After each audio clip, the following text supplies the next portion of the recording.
apresentado, presidente do Paysandu Esporte Clube, que é uma honra, também advogado militante aqui nesta casa, e é com imensa satisfação que a gente apresenta, né, doutor Márcio Tuma, já com as qualificações aqui apresentadas, e salientando também que o doutor Márcio Tuma, ele é presidente da Assembleia Geral do Paysandu Esporte Clube, ou seja, representa a nossa instituição no cargo máximo dela.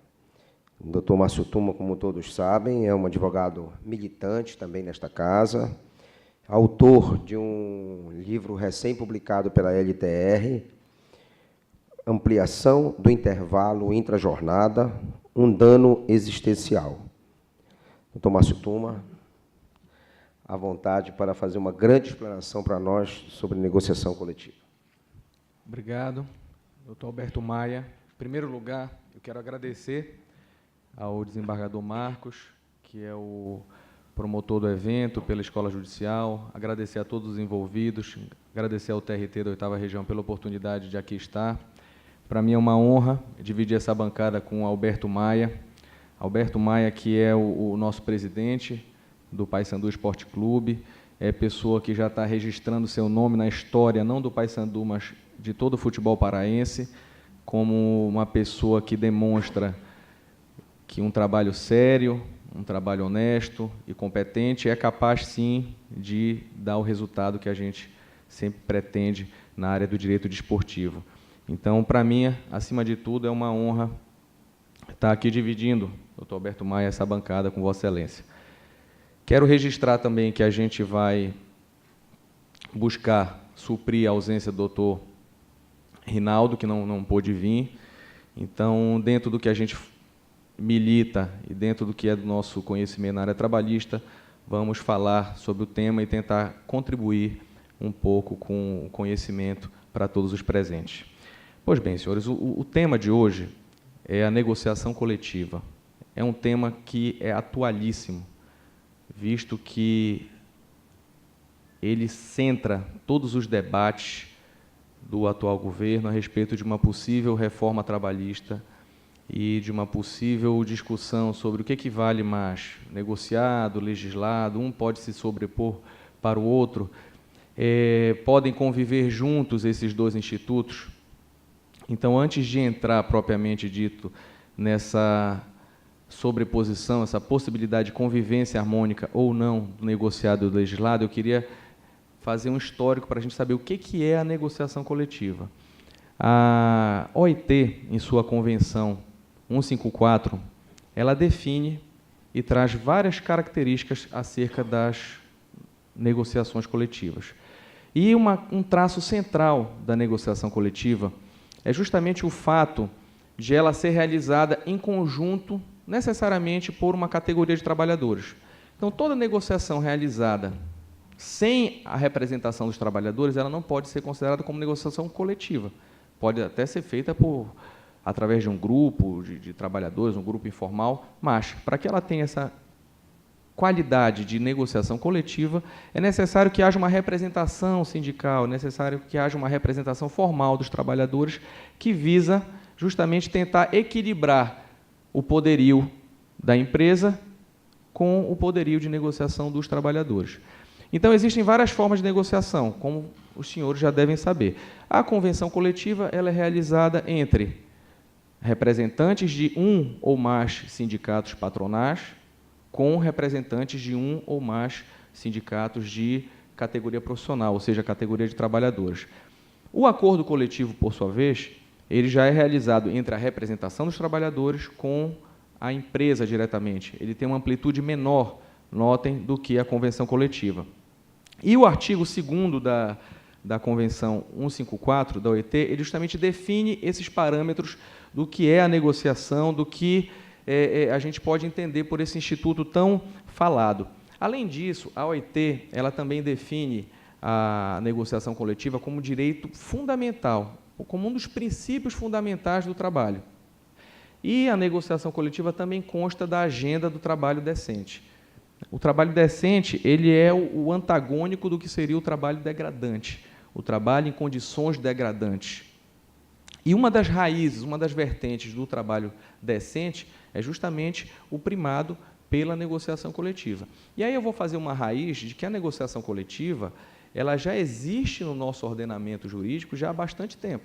Apesar dessa discussão ser recorrente, né, e agora estar vindo com mais força devido ao momento político que se vive, na verdade, a negociação coletiva ela já está positivada há muitos anos.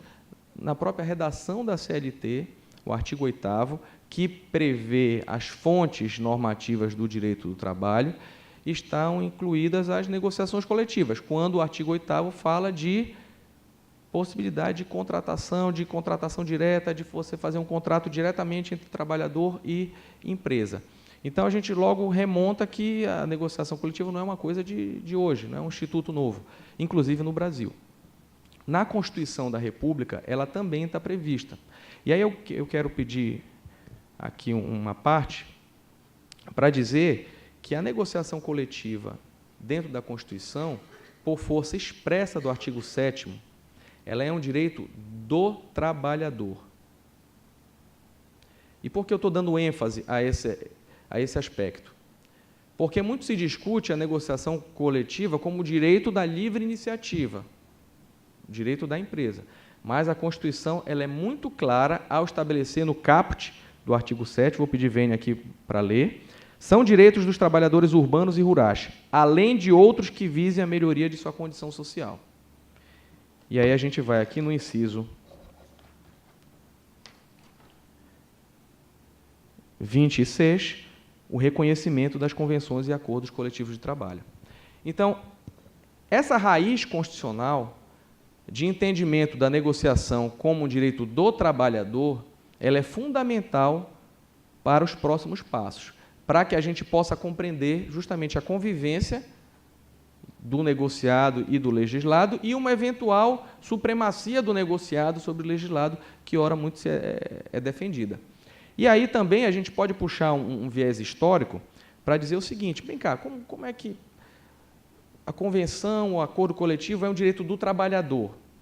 Se, na verdade, a gente está acostumado a ver muito mais as empresas brigarem, a representação patronal brigar para que a negociação seja reconhecida. Aí, esse panorama histórico que eu vou fazer para vocês, ele remonta à Revolução Industrial. Na Revolução Industrial, quando o movimento operário começou a nascer em decorrência de condições extremamente degradantes de trabalho, o movimento operário começou a se organizar para, na tentativa de unidos, conseguirem fazer frente, conseguirem romper, ou pelo menos melhorar aquelas condições péssimas de trabalho que eram encontradas naquela época, que hoje também são renovadas. Não achem que as condições da Revolução Industrial elas ficaram no século XVII e XVIII, porque elas existem de uma maneira muito clara aqui na nossa realidade brasileira. Então, naquela época, a organização dos trabalhadores ela começou a florescer e, a partir dessas lutas, se originaram as primeiras normas de cunho trabalhista, que geralmente se destinavam a limitar jornada, limitar o tempo de trabalho. Essa foi a tônica inicial. E as negociações coletivas vieram como um direito, desde aquela época, um direito dos trabalhadores. E por que isso?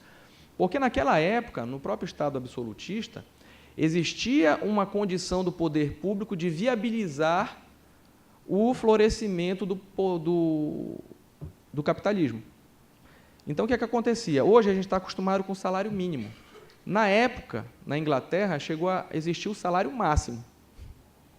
Acreditem, é justamente uma lógica invertida, de você fixar o salário máximo que poderia ser pago, justamente para quê? Para permitir ao capitalismo, à época, o ambiente necessário para o seu desenvolvimento, o seu crescimento, né, e dominação à época da massa de trabalhadores. Então, nesse aspecto, com a luta operária, se brigava para que os avanços que fossem conseguidos, que fossem obtidos diretamente entre trabalhadores, por sua representação, e empresas, que ele fosse reconhecido. Porque, muitas vezes, o poder público não reconhecia. Como o poder público regulava situações que eram precárias, ele regulava essa precariedade, Então, a briga era para que se reconhecesse os avanços eventualmente obtidos entre empregados, por sua representação, e patrões. Então, isso aí transbordou ao longo dos séculos, veio para a nossa realidade como direito do trabalhador, até ser positivado, em 88, na nossa Constituição. Pois bem, muito se fala que existe um protecionismo exagerado da Justiça do Trabalho. Um protecionismo que, à luz desse pano de fundo da negociação coletiva, visaria, digamos, conferir, isso aí foi até objeto de acusações recentes, inclusive, ao meu ver, levianas, do Supremo Tribunal Federal, no sentido de que a Justiça do Trabalho protegia, era ideológica e protegia o empregado. E essa raiz de proteção, na verdade, ela está no DNA da Justiça do Trabalho como justiça e como direito que regula relações díspares. Se eu tenho uma negociação coletiva e essa negociação, em tese, ela tem que ser feita entre partes que estão aqui na mesma situação, num equilíbrio, isso a gente vai ver que é um ponto fundamental da negociação coletiva, é haver o equilíbrio entre as partes, vai ser função do direito do trabalho e da Justiça do Trabalho justamente conferir uma proteção sobre esse equilíbrio e verificar se realmente, na prática, isso está se concretizando. De maneira que um direito do trabalho que não seja protetivo e um direito do trabalho que não seja realmente vinculado a reduzir ou a vedar distorções, ele realmente não vai existir. Então, é muito importante configurar que essa proteção que o direito do trabalho confere desde o viés, desde a raiz constitucional, ela é condição de validade do direito. E aí causa surpresa, realmente, que muitos defendam, inclusive na tentativa até de uma construção jurídica, de que isso aí seria ilegítimo. Eu proponho até uma reflexão sobre o direito, por exemplo, do consumidor. Todos nós somos consumidores, em algum momento do nosso dia.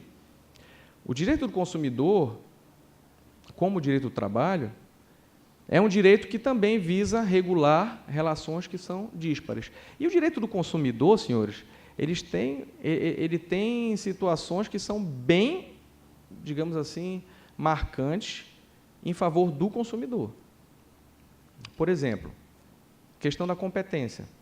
Eu sempre achei que essa disposição é uma disposição que é extrema, que permite realmente uma tentativa de colocar o consumidor em condições de igualdade. Se você vai num hotel, se você se hospeda lá no Chuí, e você teve algum problema lá, você volta para Belém e você demanda o hotel aqui. Mesmo que o hotel seja grande, seja pequeno, não interessa. Está dentro do risco da atividade econômica.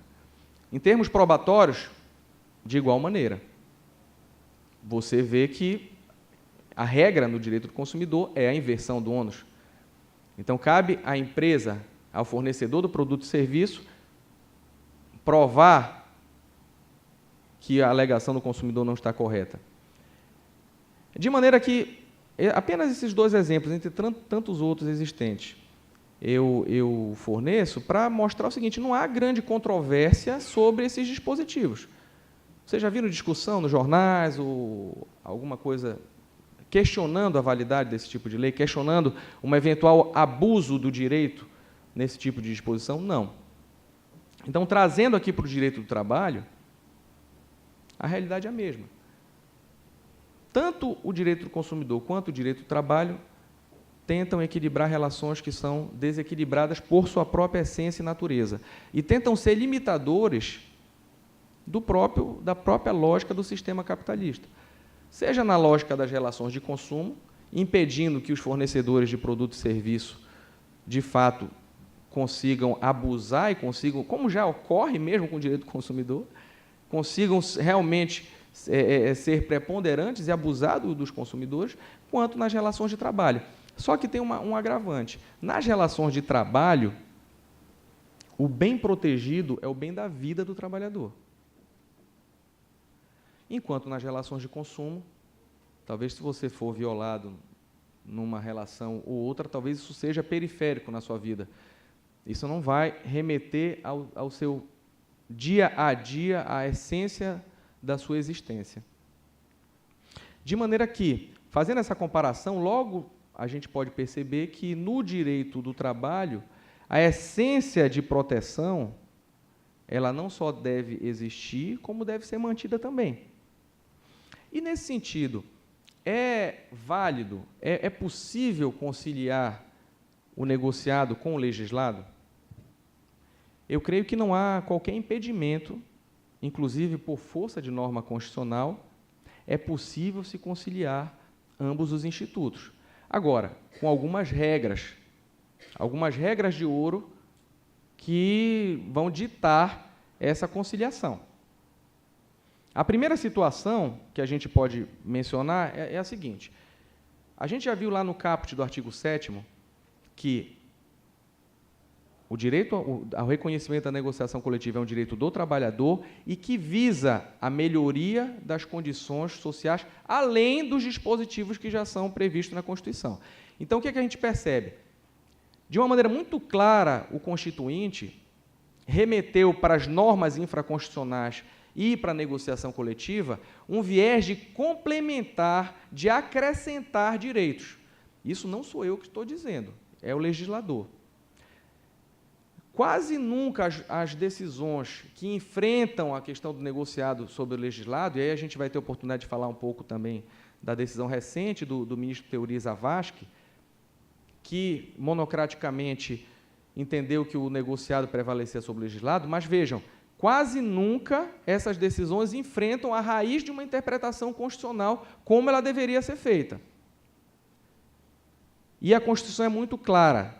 Você tem a norma coletiva e tem os dispositivos infraconstitucionais como complemento, como direitos a mais daqueles que foram garantidos constitucionalmente. Ou seja, você não tem uma raiz, em princípio, da negociação coletiva para suprimir ou para reduzir direitos. Esse é o primeiro ponto. Então, a primeira premissa para a gente saber se o negociado e o legislado podem conviver em conjunto é saber se o negociado está trazendo benefícios supletivos, está trazendo está aumentando os benefícios ao trabalhador, ou então está trazendo outros benefícios que sequer existiam em norma legal. Respeitar essa premissa, eu creio que não há discussão, não há grande discussão judicial nem doutrinária a respeito de que prevalecerá o negociado. Até porque, senhores, no direito do trabalho, vige o princípio da norma mais favorável ao trabalhador. É um princípio consubstanciado no artigo 620 da CLT e no artigo 7º da Constituição, inciso 23, que garante a redução dos riscos ao trabalho e garante a observação daquela norma que é mais favorável. Então, sendo a norma coletiva mais favorável que a legislação, até pela aplicação automática aí da norma mais favorável ao trabalhador, eu creio que não haverá grandes discussões. A discussão e o debate acontece quando a gente está falando de supressão ou redução de direitos. E aí, é possível essa pactuação em norma coletiva de supressão ou redução de direitos? O primeiro critério para que nós possamos identificar se é válida ou não a supressão ou redução de direitos é saber se aquele direito que está sendo transacionado, se ele é disponível ou indisponível. Esse é o primeiro critério. E aí a gente tem que avançar dentro de um outro conceito jurídico de disponibilidade ou indisponibilidade de direitos. Um direito indisponível é aquele direito tido como de ordem pública, aquele direito tido que nem a própria renúncia do favorecido ela vai ter efeitos jurídicos. Por quê? Porque aquela norma, além de ser aplicável ao próprio favorecido, ela é de interesse da sociedade. Eu posso dar exemplos de normas de direito indisponíveis, como normas que garantem a subsistência mínima do trabalhador, como o salário, por exemplo. Eu posso exemplificar também as normas relativas à saúde, higiene e segurança do trabalho. Um exemplo prático que eu sempre gosto de utilizar nas minhas aulas é o caso por exemplo, do motorista de ônibus. Muito se discute as jornadas de trabalho dos rodoviários. E aí vai ter quem se defenda dizendo assim, olha, se o trabalhador aceitou fazer, digamos, 4 horas diárias e o sindicato achou que é bom, porque também ele recebe mais hora extra, por que não ratificar essa norma coletiva? Por que não conferir validade à negociação que foi feita? Até porque, muitas vezes, o trabalhador tem interesse, o trabalhador, normalmente, é extremamente hipossuficiente, ainda mais na nossa realidade terceiro-mundista. Então, existe a cultura de você monetizar a saúde, essa cultura é muito forte no Brasil. Você monetiza de que forma? Você fica sujeito a um risco, em vez de ter o EPI, em vez de ter a eliminação do risco, você recebe o adicional de insalubridade. Em vez de você suprimir a atividade perigosa, você recebe o adicional de periculosidade. Em vez de você ter uma jornada saudável, que lhe permita ter o convívio familiar, ter o convívio social, ter uma educação, cultivar outras vertentes que são imprescindíveis ao ser humano, você tem as horas extras.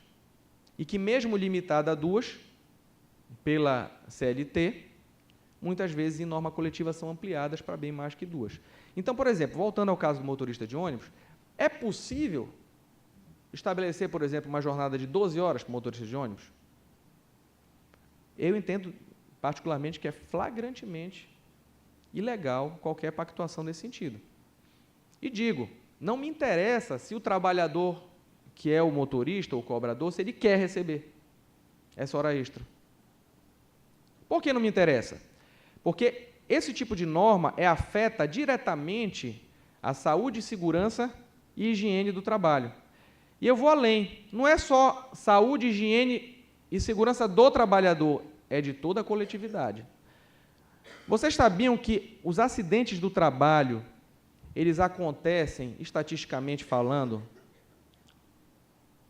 com notada ocorrência no segundo tempo de serviço? Já se aproximando do final da jornada? Por quê? Porque é quando há maior fadiga, é quando há maior desatenção, é quando você já está chegando no final da jornada e a condição daquele trabalhador, condição física e mental para o trabalho, já não é a mesma do início da jornada. Então, quando eu penso num caso de um motorista de ônibus, você imagina o camarada, como acontece aqui na nossa cidade, camarada sem ar-condicionado, nesse trânsito caótico, trabalhando 12 horas por dia, ele é uma bomba ambulante, não é não? Eu não tenho dúvida de que é. E aí o problema não é nosso, o problema é dele. Ele só passa a ser nosso quando ele atropela um parente nosso, atropela um amigo, causa um acidente com o nosso carro, aí o problema passa a ser nosso, a gente xinga, né? Porque o motorista é isso. Né? E é claro que falta também educação para o trabalhador, isso é indiscutível, mas é apenas um pequeno exemplo de que nem tudo pode ser disponível, e o interesse não é só do trabalhador. Quando a gente fala de direito ambiental do trabalho, é importante esclarecer que sempre esse interesse ele vai ser meta-individual, ou seja, ele vai ser de toda a coletividade. Então, situações como essa, de direito indisponível, eu já fico na primeira observação. Elas não podem ser pactuadas coletivamente, independentemente da recompensa. Ou seja, a recompensa em norma coletiva pode ser o pagamento de hora extra, pode ser o pagamento de hora extra num percentual triplicado, pode ser a conferência de alguma outra vantagem para o trabalhador. É indiferente. Sendo direito indisponível, é interesse da sociedade para a realização desses direitos fundamentais que são previstos na Constituição e que já são tão violados e que já são tão vulnerados, e para que a gente garanta pelo menos a realização mínima, essa premissa tem que existir. Agora, superada a premissa de que o direito não é indisponível, ou seja, ele é disponível, aí a gente já passa para a segunda etapa. Qual é a segunda etapa? Da convivência do negociado com o legislado. A segunda etapa é ver se, no geral, aquela negociação foi vantajosa para o trabalhador. E aí se costuma falar no direito de uma teoria que é muito conhecida, a teoria do conglobamento. Essa teoria do conglobamento, ela visa justamente dizer o seguinte, olha, você não tem que observar uma cláusula em específico ou outra cláusula em específico. Você, na verdade, tem que observar a convenção ou o acordo coletivo por inteiro. E aí, a partir dessa observação sistêmica do diploma, você vai observar realmente se aquilo é vantajoso ou se não é. Até porque fazer norma coletiva só para suprimir direitos, que é o que acontece, muitas das vezes, é diametralmente oposto ao que é previsto pela Constituição. Ou seja, superada a primeira premissa, sendo o direito disponível, há de se observar se, no geral, aquela negociação ela resultou num ganho para o trabalhador. Se tiver resultado num ganho, com certeza o negociado vai conviver em harmonia com o legislado, mesmo havendo algum tipo de supressão ou redução de um eventual direito. Ou seja, quando a gente fala de negociado e legislado, normalmente há uma ideia de antagonismo e de que há uma impossibilidade de convivência conjunta dos dois institutos, o que a gente demonstra que não é verdade. É possível a convivência mediante o respeito de determinadas balizas. E não há como se permitir apenas o negociado para suprimir direitos. E aí eu abro um parêntese para falar um pouco da estrutura sindical que nós temos aqui no nosso país. O artigo 8º da Constituição, em seu inciso 2, ele consagrou o princípio da unicidade sindical. E, a partir dele, toda a estrutura sindical brasileira se desenvolveu para que se tenha, no máximo, um sindicato por base territorial, e, a partir de uma estrutura também que recebe a sua contribuição, que recebe os recursos para a sua manutenção, independentemente da vontade do trabalhador. A gente sabe que hoje os sindicatos, eles têm uma verba garantida, que é paga a partir da contribuição obrigatória, quer o trabalhador seja associado, quer ele não seja associado, e que garante, muitas das vezes, dependendo da categoria, a manutenção do sindicato por todos os 12 meses. Ou seja, não há, em algumas situações, nem interesse do sindicato fazer um trabalho, de angariar associados, de fazer realizações que também lhe tragam outras fontes de receita, porque a garantia mínima dele já está ali. É a contribuição decorrente de lei. Então, com a estrutura sindical que hoje se tem, é impossível se entender que, na grande maioria das categorias que existem hoje no Brasil, se haja aquilo que é premissa primordial para o estabelecimento de uma boa negociação, que é o equilíbrio entre as partes. Não havendo esse equilíbrio entre as partes, é óbvio que o resultado vai sair na qualidade da avença, que vai ser sempre prejudicial aos trabalhadores, pelo menos em grande parte das categorias. Aqui eu não estou dizendo sindicato A, nem B, nem C, eu estou dizendo algo que é indiscutível, que até aqueles que defendem o negociado e sobre o legislado, sempre, até esses, reconhecem que a estrutura sindical brasileira é uma estrutura precária. E aí muito se defende a ratificação pelo Brasil da Convenção número 87, da OIT, da Organização Internacional do Trabalho, que versa justamente sobre a liberdade sindical. Eu não posso afirmar para vocês que a eventual adesão do Brasil à Convenção 87 vai resolver todos os problemas que nós tenhamos aqui de sindicato. Porém, seria uma experiência, seria uma forma de conferir liberdade. Existem alguns sindicatos, inclusive, acho que a própria CUT defende a ratificação dessa Convenção número 87 e a extinção da contribuição anual obrigatória, de maneira que os sindicatos pudessem se organizar tanto em maior número, pudesse haver uma competição entre sindicatos dentro da mesma base territorial, quanto também a possibilidade dos sindicatos poderem se organizar em diferentes carreiras, em conglomerados, para fazer frente às transnacionais, às grandes empresas que existem hoje. Para vocês terem ideia, por exemplo, na Alemanha, os sindicatos também são sindicatos, inclusive multinacionais, na própria Europa, que têm sedes e filiais em vários países. E agregam, não necessariamente somente a mesma categoria profissional, como é exigida e determinada aqui no Brasil, mas diferentes categorias que resolveram se associar por algum motivo em comum e que ali encontram um ambiente mais fortalecido. Então, se vai funcionar no Brasil, é uma incógnita, a gente teria que aplicar. Mas o fato é que você fazer uma reforma trabalhista que pugne, primeiramente, pela supremacia do negociado sempre, é uma reforma, no meu ponto de vista, às avessas.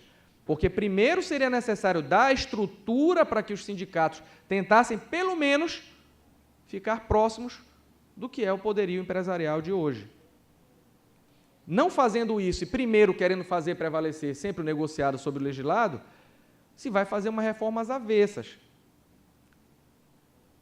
Porque hoje não se tem esse necessário equilíbrio para que as transações, para que os acordos realmente aconteçam.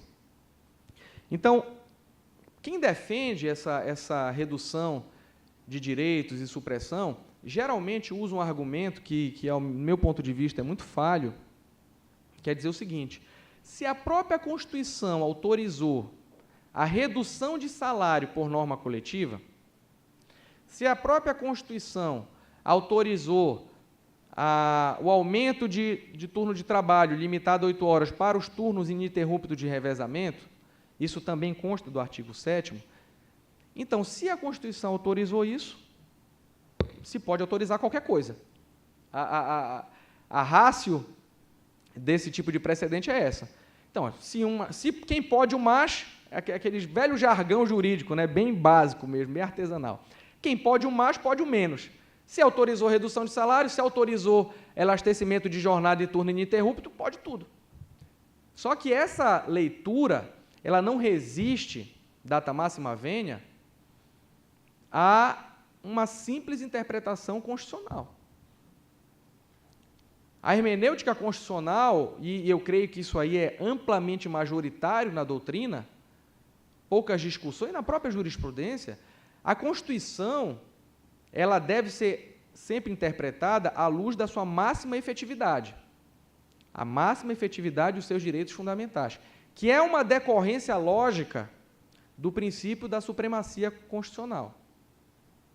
Ou seja, a Constituição ela vem antes de todos. A Constituição está no artigo 5º, parágrafo 1º, ela é autoaplicável. Todos os dispositivos que lá constam, direito à saúde, direito à qualidade de vida, direito ao lazer, sim, o lazer é um direito constitucional,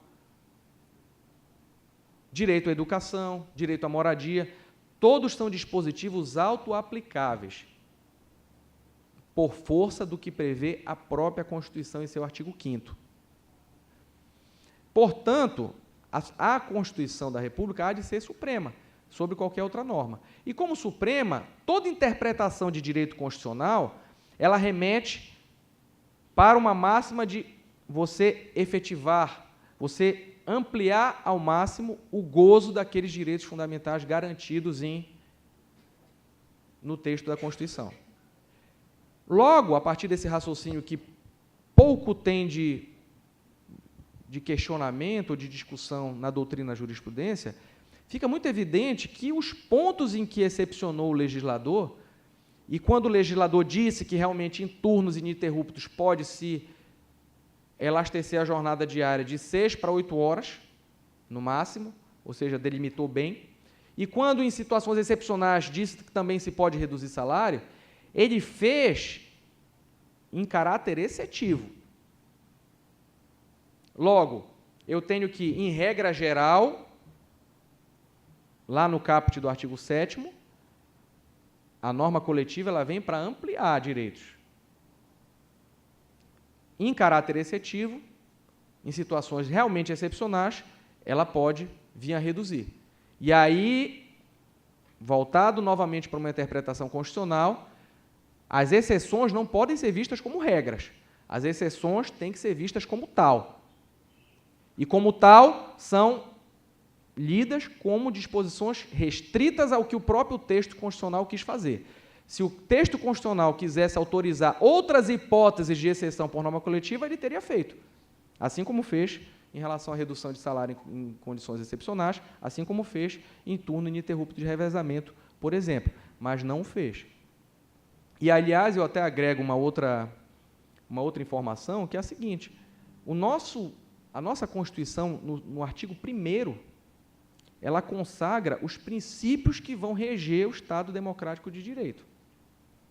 O primeiro deles, que eu posso, além da soberania, etc., mas o primeiro deles que interessa aqui para o nosso debate é a dignidade da pessoa humana, que não é direito fundamental, muitas pessoas confundem, né, entendem que dignidade da pessoa humana é um direito fundamental. Não é, não existe direito à dignidade humana. A dignidade humana, ela é o vetor hermenêutico dos demais direitos. Então, os demais direitos fundamentais previstos na Constituição, eles estão interpretados de maneira a satisfazer ao máximo o princípio da dignidade humana. Ou seja, a dignidade humana é vetor de interpretação e não direito fundamental. E está lá no artigo 1º. Também está no artigo 1º o valor social do trabalho e da livre iniciativa. Vejam, a Constituição ela consagrou tanto o valor social do trabalho, subordinado ou não subordinado, quanto valores da livre iniciativa. Quem está primeiro? Quem está descrito primeiro? O valor social do trabalho. Da mesma forma, no artigo 170 da Constituição, que quando fala da ordem econômica, fala que será respeitada o valor social do trabalho e a livre iniciativa. Então, notem que, repetidamente, o texto constitucional fala do valor social do trabalho antes da livre iniciativa. Mas, ainda assim, eu digo o seguinte, seria possível que o legislador colocasse o direito à negociação coletiva, o direito ao reconhecimento dos acordos coletivos, como um direito da livre iniciativa. Até dentro do próprio artigo 170, ou até talvez inserido no artigo 1º, acho que no artigo 1º não ficaria bem. Mas no artigo 170, sim, poderia. Como direito da livre iniciativa, mas não. Ele o fez dentro do artigo 7º como direito do trabalhador. Isso, para mim, deixa muito clara a intenção que teve o legislador ao realmente inserir esse princípio e esse direito dentro do nosso sistema.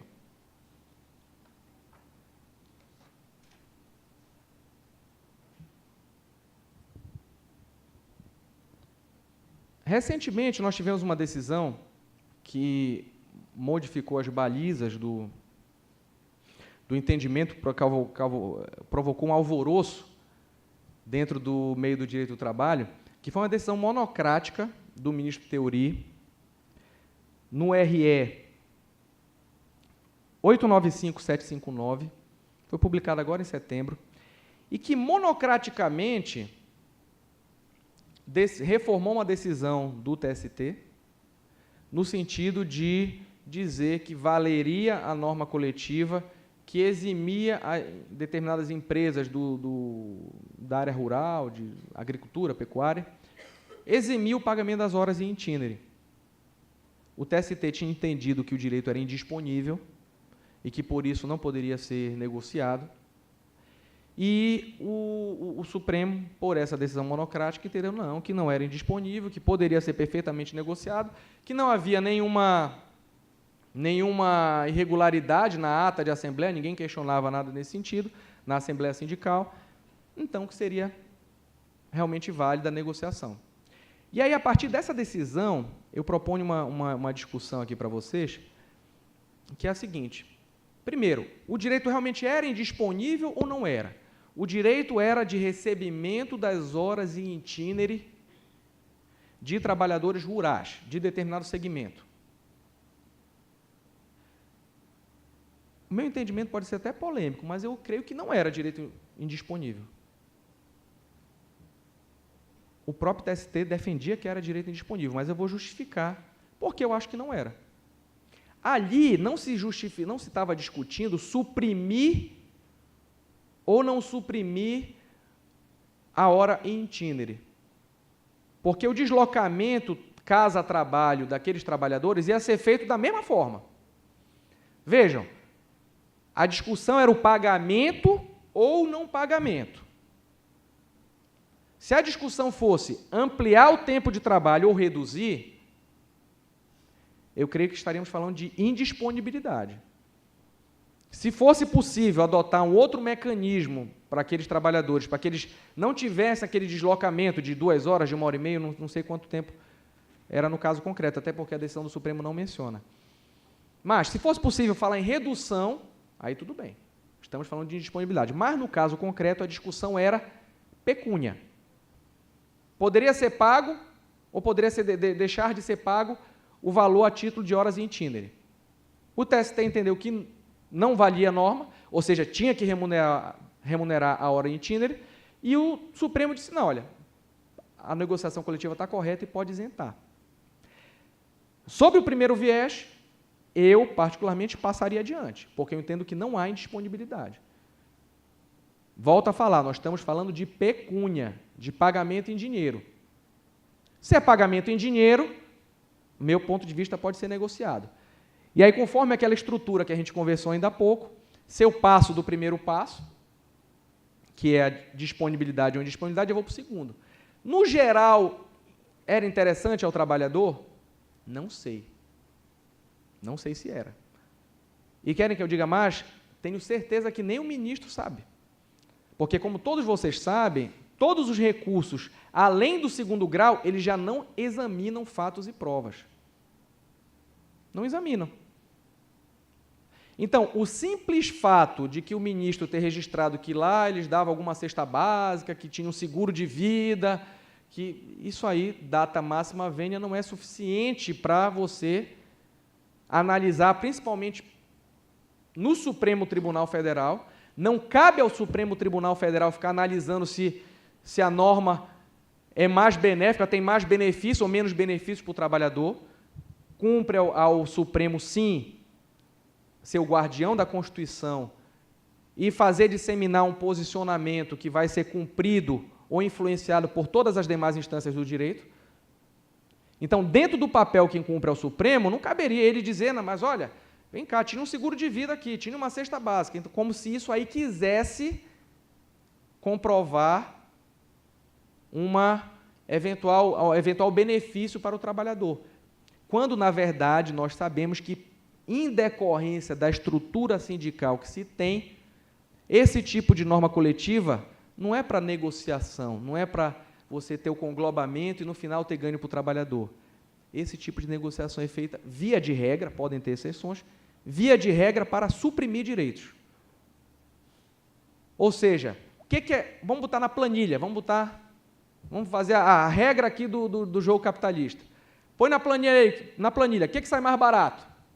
Pagar a hora em itinere ou fazer um seguro de vida para o trabalhador, dar uma cesta básica de vez em quando? O que sai mais barato, pessoal?